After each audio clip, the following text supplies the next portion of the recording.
Ada sebuah cerita menarik, tentu yang ada kaitan dengan persoalan niat. Ada seorang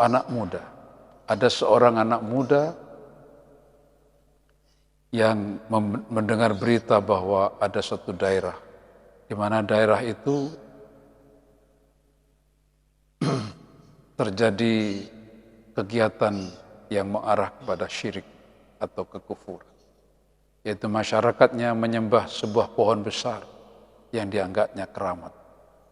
Dianggapnya memberikan ketentuan terhadap nasib masyarakat. Sehingga masyarakat semuanya setiap hari menyembah pohon besar itu. Ketika hal itu terdengar oleh anak muda yang dinilai militan di dalam keagamaannya dan keyakinan Islam, dia langsung mengambil seutas tampar dan alat untuk merobohkan pohon itu, yaitu kapak dan juga gergaji. Niatnya bulat, hanya ingin merobohkan sesuatu yang menjadi sarana kemusyrikan, kekufuran.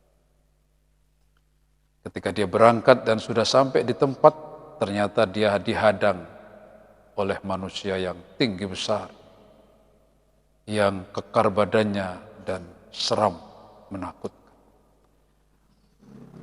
Ketika anak muda itu sudah menghampiri pohon besar yang hendak ditumbangkannya, orang yang tinggi besar tadi bertanya, apa yang kau lakukan wahai anak muda? Anak muda dengan tegasnya dan sedikit pun tidak ada tanda-tanda ketakutan, dia mengatakan, akan aku robohkan pohon yang sebagai biang keladinya kemusyrikan masyarakat. Kamu tidak boleh dengan mudah untuk merobohkan pohon. Aku yang bertanggung jawab terhadap pohon dan aku yang berkewajiban untuk menjaganya. Kalau kamu ingin seperti itu, lawanlah aku terlebih dahulu. Kalau aku sudah kalah, baru kamu bisa laksanakan. Singkat cerita, pemuda dengan orang tinggi besar itu terjadi pergulatan, duel.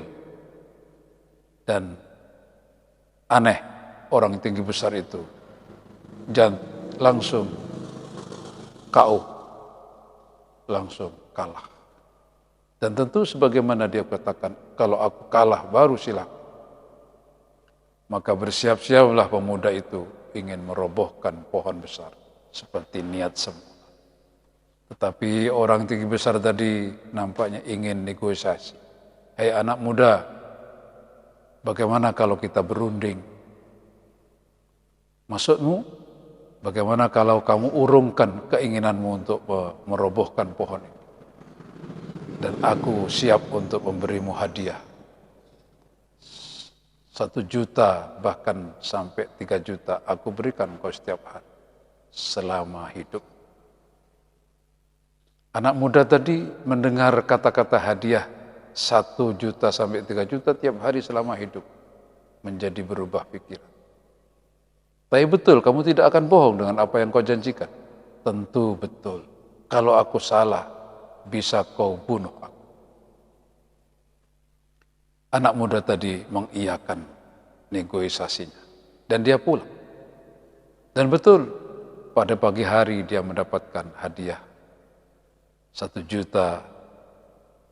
Dan hari kedua dia dapat 2 juta, hari ketiga 3 juta yang dikirimkan oleh petugas khusus dari orang yang tinggi besar. Tapi pada hari keempat, tidak kunjung datang hadiah itu. Dia tunggu sampai siang juga tidak datang.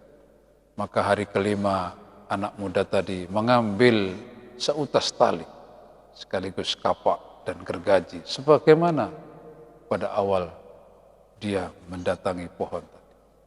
Tapi kali ini niatnya beda, bukan karena Allah, bukan karena ingin menumpas kemungkaran, bukan ingin menghalau kebatilan, tetapi ingin menagih janji, ingin mendapatkan sesuatu yang sesaat. Betul, ketika dia sampai di tempat dan dihadang oleh orang yang tinggi besar, orang tinggi besar mengatakan, hendak kemana kamu wahai anak muda? Tentu anak muda tadi mengatakan, tidak usah tanya, Kenapa engkau ingkar janji pada hari keempat? Memangnya kalau aku ingkar janji, mengapa demikian kata orang tinggi besar tadi sedikit menantang. Oh, kamu berarti ingin bertempur lagi dengan aku, ingin berkelahi lagi dengan aku, ingin berhadapan dengan aku yang kedua kali. Siapa takut, kata orang tinggi besar. Terjadilah suatu perkelahian sengit. Tapi aneh kali ini, anak muda tadi dengan mudahnya dikalahkan oleh orang tinggi besar. Tentu anak muda tadi, loh kok aku kalah, kemarin aku menang. Ya tentu engkau kalah. Jangankan kamu seorang, 1000 orang bersamamu menghadapi aku seorang, engkau tidak akan mampu mengalahkan. Tetapi kalau kemarin, jangankan aku seorang, 1000 orang aku mengalahkanmu, tidak akan mampu mengalahkan. Memangnya kenapa? Kalau kemarin kamu berniat karena Allah, maka Allah di belakang, malaikat yang mendampingi. Tapi kalau sekarang niatmu bukan karena Allah, niatmu hanya karena sesuatu yang remeh, yaitu uang, yaitu sesuatu yang sesaat, maka Allah akan lepas tangan dan kamu tidak akan mampu menghadapi aku.